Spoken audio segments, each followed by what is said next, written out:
आदरणीय हमारे भारत देश की समस्त जनता, बड़ों को प्रणाम एवं छोटों को शुभ आशीर्वाद और स्नेह प्रेम। आज हमारे देश में जंतर मंतर से लेके हर जिले, हर स्टेट में जो लड़ाइयां लड़ी जा रही हैं वो आप लोगों को भी पता है, अच्छे से पता है कि क्यों हो रहा है। हम कुछ लोग, क्या हम ज्यादा लोग, 70% लोग अपने घर में बैठे हैं, कोई सपोर्ट नहीं कर रहे हैं, और 30% लोग हम ही आप लोगों के लिए लड़ाई लड़ रहे हैं, वहां लाठियां खा रहे हैं। किस तरह से पुलिस लोग लाठी चार्ज किए हैं, ये बिल्कुल बर्दाश्त के बाहर है। आपको कैसे लगता है मैं नहीं जानती हूँ, मुझे तो मेरा खून खौल रहा है, मैं बर्दाश्त नहीं कर पा रही हूँ। हमारा देश सन 1947 में आजाद हुआ। अब आप 79 साल आजाद हुए हुआ। संविधान हमारा 1950 में लागू हुआ। तो 1950 में हमारा संविधान लागू हुआ। और जिस संविधान में जो आज लड़ रहे लोग लड़ाई आरक्षण के लिए, वो हमारा देश, बहुत सारी जनता बहुत पिछड़ी थी। हम जाति वर्गों में बांटना नहीं चाहते हैं, सरकार आकर के हमको बांट रही है। जो पिछड़े लोग हैं, जो पढ़ाई लिखाई से वंचित रह गए, और जो भी समाज रहा होगा, पहले अंग्रेजों का था, मुगलों का था, बहुत दबे कुचले गए जो हमारे सीधे साधे समाज के लोग थे, और उसमें सभी लोग आते थे, सभी लोग, सभी जात, जिसमें हमें जात में बांटा गया जनरल, ओबीसी, एससी, एसटी। और सरकार जब से ये मोदी सरकार आई, बीजेपी, तो हमको किस में बांट दी? जो भी सरकार आई होगी, मैं नहीं जानती, सामान्य और दलित में बांट दी। पहले तो हिंदू मुस्लिम में बांटा, फिर अब दलित और सामान्य ओबीसी में बांट दिया। तो क्या हम बटेंगे तो कटेंगे नहीं? आज हम खुश हैं, जिनको अच्छा लगता हो बहुत खुश होंगे कि सही कर रही है सरकार, लेकिन सरकार आपकी भी नहीं है, आपकी भी नहीं है, किसी की नहीं है। सरकार तो केवल हमको आपको बेचने के लिए आई है, और जब खत्म कर देगी चारों तरफ से, तो ये हमें आपको गुलाम बना देगी। अपना तो कोई है नहीं, उसका शादी किया पत्नी से कोई मतलब नहीं, बच्चे हैं नहीं, उसका अपना कोई भविष्य नहीं ना, हमारा आपका खराब कर रहा है। आरक्षण तो था, जो था वो तो चल ही रहा था, उस पर कोई बोल नहीं रहा था। लेकिन आज के टाइम में क्या हुआ आरक्षण में कि -40% पाने वाला डॉक्टर बन रहा है। अब आप ईमानदारी से बताइए, क्या उन्हीं के घर, उन्हीं के समाज वाले, चाहे वो हमारे समाज को, चाहे किसी और के समाज के हो, यदि -40 पाने वाला बच्चा डॉक्टर बन रहा है, क्या मेरा किसी रोग का ऑपरेशन या किसी रोग की दवा उपचार सुचारू रूप से होना संभव है? कभी नहीं। हमारी बचने की उम्मीद 40% नहीं रहेगी ऐसे लोगों के हाथ में यदि मेरा ऑपरेशन होगा, क्योंकि ये खेल नहीं है। जिस देश में -40 वाला टीचर बनेगा, तो हमारे बच्चों का भविष्य क्या होगा? उन्हें क्या पढ़ाएगा? वो, उसको कुछ आता ही नहीं, पढ़ाएगा क्या? इसलिए आप आरक्षण दीजिए। जो दबे कुचले कोई अब नहीं है, जो लोग गरीब हैं उनको आप सपोर्ट कीजिए। उनकी योग्यता में कोई समझौता नहीं, जिस लायक हैं उनको उस लायक नौकरियां दीजिए। उनके पास पैसे नहीं हैं, उनके बच्चों की पढ़ाई लिखाई अच्छे कॉलेजेस में फ्री कर दिए जाए, उनकी दवाओं में सुविधाएं दी जाए, उनकी दवाओं में, ऑपरेशन में कहीं भी पैसा न लगे। जो गरीब भाई बहन है हमारे, वो किसी भी जात के हैं, और उनका साथ सभी लोग मिलकर के दें, ये सरकार की जिम्मेदारी है। लेकिन अब हम योग्यता पे चले, कटे मरे, ये गलत बात है। हमारा जो प्रतिभाशाली बच्चा है, वो भले हमारे 2 बच्चे अगर हों, तो एक बहुत प्रतिभाशाली है, वो डॉक्टर बन सकता है। जो नहीं प्रतिभाशाली है, यदि एक नहीं है, उसे भी बना देंगे, तो क्या ये उचित है? इसलिए ये जाति पाति से नहीं मतलब है। सरकार भेदभाव कर रही है, हर तरह से भेदभाव कर रही है, हमको आपको बांट रही है, उससे कोई लेना देना नहीं। अब यहाँ पर जो रिजर्वेशन तो था ही, इसको योग्यता के अनुसार करना बहुत जरूरी है, और गरीबी में जो हो उनकी सपोर्ट करे सरकार।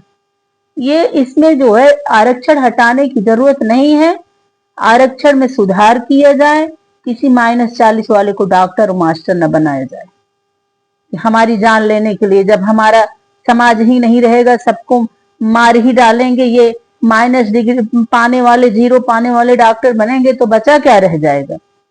इसलिए इस चीज पे रोक लगाया जाए और हम सभी लोग लड़े उस पर। दूसरी चीज, और आरक्षण में जो दलित वर्ग के लोग हैं, गांव देखिए उनका क्या सुधार हुआ, कुछ नहीं हुआ है। कई 4-6 गांव में एक नेता हो जा रहा है, उसी नेता के घर सभी लोग आरक्षण का लाभ ले रहे हैं। कौन सा दलित वर्ग में मिल रहा है? किसी को नहीं मिल रहा है, क्योंकि उनको कोई जानकारी नहीं है। उनको पढ़ाने लिखाने के लिए, उनकी किसी चीज के लिए सरकार सपोर्ट नहीं कर रही है, झूठे केवल बांट रही है। आज भी वो गरीब रह गए, चाहे वो कोई भी हो।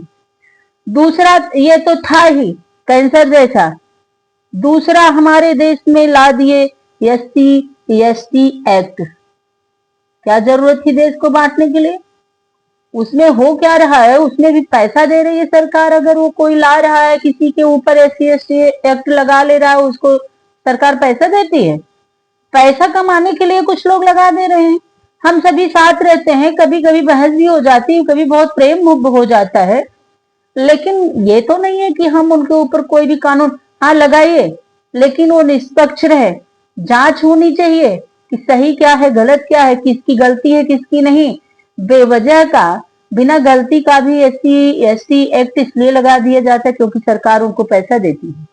तो ये चीज पे अगर लगे तो ये सारी जात के लिए लगे। कोई भी, हर जात, सबको हर जातिवाचक सूचक, यहाँ तक कि आज के टाइम में फेसबुकों को देखिए तो ब्राह्मणों को गाली खुलेआम दी जा रही है। तो ब्राह्मण कौन सा ST एक्ट लगाने जाए, उसका भी कोई एक्ट बना दे सरकार। तो इसलिए सरकार जो है हमको आपको बांट रही है। दूसरी, ये तो कम क्या था, अब घिनौनी हरकत सरकार की देखिए, UGC ला दी। UGC कानून क्यों लाई? इसलिए लाई कि जो माता पिता एक टाइम खाना ना खा करके कैसे कैसे 1-1 रुपया जुटा कर अपने बच्चों को पढ़ाते हैं, तो सरकार को केवल यही चीजें हैं कि किसी भी तरह से ब्राह्मण, ठाकुर, बनिया जो भी हैं, जो समझदार लोग हों, किसी भी जात के हो, वो पढ़े ना। क्यों पढ़ेंगे? क्योंकि उनको UGC कानून लगाया गया, और UGC कानून लाए तो सबके लिए लाना था, निष्पक्ष भाव से लाना था। बच्चा ये भी नहीं अपनी सफाई दे सकता कि हमने उनको कुछ नहीं कहा, कुछ सुना नहीं जाएगा, उनको तुरंत जेल में डाला जाएगा, उस जहां पढ़ता है उनकी पढ़ाई खराब की जाएगी। तो इसका मतलब सीधा है मोदी सरकार का कि सवर्ण पढ़े ही नहीं, उनको पढ़ाई से वंचित किया जाएगा। आप क्या रोकेंगे मोदी सरकार? आज भी तो घर घर में सवर्णों ने खाया नहीं है, प्यासे रह गए होंगे, लेकिन अपने बच्चों की पढ़ाई लिखाई में कभी कोई कमी नहीं छोड़ी है। अरे आप मार्कशीट नहीं देंगे, उनके दिमाग और उनकी समझदारी आप नहीं ले सकते हैं। और जो वो शिक्षित व्यक्ति हैं, वो अपने बच्चों को पढ़ा लेंगे, भले आप मार्कशीट नहीं देंगे। और कब तक आप बैठे रहेंगे? कितने दिन? घनानंद जैसे राजा को चाणक्य ने कुर्सी से उतारा और चंद्रगुप्त को बैठा दिया। आपको भी उतार दिया जाएगा। जिस तरीके से हम सभी को बांट रहे हैं, हम लोग मोहल्ले में सभी जाति के लोग रहते हैं, एक दूसरे के कार्यक्रमों में सम्मिलित होते हैं, एक दूसरे की सबकी जरूरत होती है जो जिस लायक होता है। कोई यहाँ क्या पहले हुआ तो कुछ लोग कहते हैं कितने सालों से पानी नहीं पिया गया, जो पानी नहीं पीने दिए होंगे उनसे लड़े होंगे। आज 80 साल से तो हमारा देश आजाद है, तो आज जो हमारे साथ सरकार कर रही है, क्या कर रही है, वो क्या था हम नहीं जानते, सही क्या था ये तो गलत बात है। लोग झूठा आरोप लगाते हैं। मुगलों का राज था 300 साल, 300 साल मुगल ने राज्य की, 1000 साल मुगलों ने राज्य किया और 300 साल अंग्रेजों ने राज्य किया, जो हमारी सारी दुर्दशा कर दी, हमें लूटा और हमें मारा और हमें खाने नहीं दिया, हमें पीने नहीं दिया, वो सबके लिए किया गया। हम हम सभी, अगर आप देखेंगे पन्नों पर, तो सवर्णों ने अपना गला कटाया। 60% ब्राह्मण है जिनके गला काटे गए, जिनको फांसी दी गई, इसलिए क्योंकि वो अपना देश बचाने के लिए सदैव खड़े रहे। तो हम किसी जात से नहीं मतलब रखते हैं, लेकिन अगर सरकार इस तरह करेगी तो हम सभी लोग बट रहे हैं। समझाने का प्रयास हम भी कर रहे हैं कि किसी के मन में जाति भावना, ये चीजें अलगाव न पैदा हो। हम सभी भाई भाई हैं और एक दूसरे के मान सम्मान के लिए सदैव टिके थे और आज भी हैं, तत्पर हैं। और गांव, जब एक गांव में कुछ होता है तो ये नहीं कहा जाता है कि उस जात में होता है, लोग बोलते हैं कि फला गांव में। अगर भारत के अंदर ये चीजें हो रही हैं ना, तो अदर देशों में ये सूचना जाती होगी कि भारत में लोग आपस में कट मर रहे हैं और लोग कितनी मजा लेते होंगे और कितने लोग निगाह बैठा के रखे होंगे कि ये लोग आपस में कटे मरे और हम जाके अपना राज्य कर ले। और मोदी यही चाह रहा है, हमको आपको बंटवा के दूसरे देश के लोग आएंगे, आक्रमण कर लेंगे, वो राज्य करेंगे और हम ही आप कल फिर खाने पीने के लिए मरेंगे, यहीं कट मर जाएंगे। जो हुआ 80 साल पहले अंग्रेजों ने किया, मुगलों ने किया, उस चीज के लिए सावधान हो जाइए, दोबारा ना ऐसा हो, नहीं तो हम लोग किसी लायक नहीं बचेंगे। और मोदी को इसी तरह या तो सुधर जाए या तो सभी जनता मिल करके इकट्ठा होके इनको हटाया जाए, किसी और को सरकार बनाई जाए। यदि राजा ही अच्छे न हो, राजा जगमाल बना तो महाराणा प्रताप को हटा करके जगमाल को राजा बनाई धीर भाई। और उन्होंने अकबर के कठौती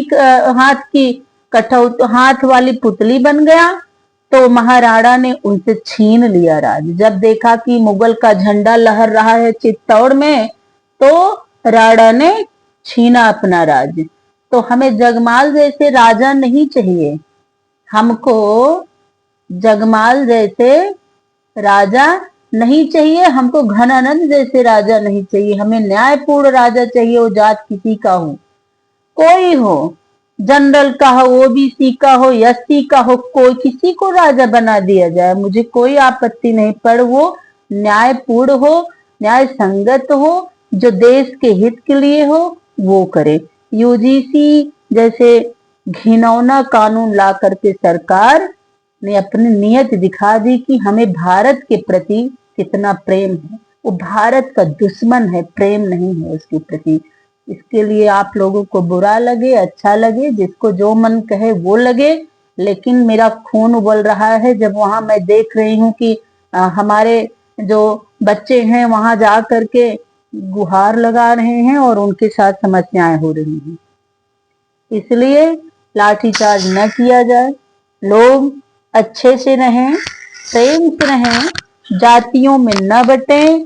एससी एसटी एक्ट और यूजीसी जैसे घिनौने जो कानून आए हैं, इन्हें हटाया जाए या तो सारे जाति में एक बराबर किया जाए। सभी लोगों का अधिकार एक बराबर है, किसी एक जाति का निशाना न दिया जाए, किसी एक जाति पर निशाना न थोपा जाए। इस तरह का अत्याचार सरकार कर रही है, बर्दाश्त के बाहर है। जय हिंद, जय भारत। आपसे अपील है सभी समाज से, सभी लोगों से, कि सभी लोग घर में बैठ करके मस्ती न करें। ये हमारे आपके भविष्य का बात है। हम जा नहीं सकते हैं तो सोशल मीडिया पे प्रचार करें, लोगों का उत्साह बढ़ाएं, जहां जा सकते हैं वहां खड़े हों और अपना देश बचा लीजिए, अपना देश गुलाम होने से बचा लीजिए। जय हिंद, जय भारत।